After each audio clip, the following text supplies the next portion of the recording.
I'm making Mojo pork. First off, cilantro in a food processor. Next is mint.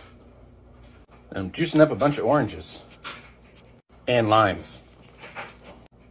This roughly approximates the actual authentic sour oranges from Cuba. Once I've juiced them, then I'm gonna get some zest from them. Now we add the zest to the food processor. Then some garlic, cumin, oregano, salt, and pepper. Now we pulse it to chop it up a bit.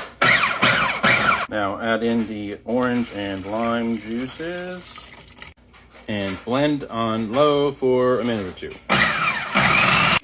The next step is to drizzle in some olive oil while it's going. That's kind of loud, so I'm just going to do that. If you don't have a food processor, you can still use a blender or a hand blender, or I've used a NutriBullet in the past. That seems to work pretty good. Whatever you got. This is what it should look like. A pretty well-blended mixture, kind of like a light, thin pesto. You could call it a Cuban pesto. You'd be wrong, but... Now that we've got the marinade ready, it's time to move on to the pork. This is about a 5-pound pork roast. Just got to remove some of these strings. We want as much surface area as possible to get that marinade coating every little piece of meat. Now you put it in a Ziploc bag and add in the marinade. Make sure to squish it around, get every last piece coated, and put it in the fridge overnight. 24 hours later, we're going to pull this out of the fridge.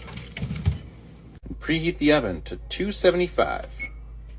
Then line a baking sheet with parchment paper and put a rack in it. Now we're going to take a pork out of the marinade and you put it on the rack.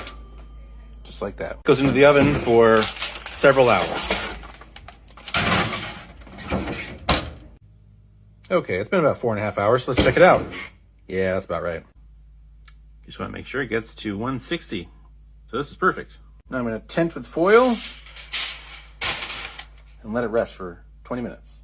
All right, now we can transfer to a cutting board. The way I do it makes it kind of the shredded version, which is great for tacos, but you can still use it for cubanos.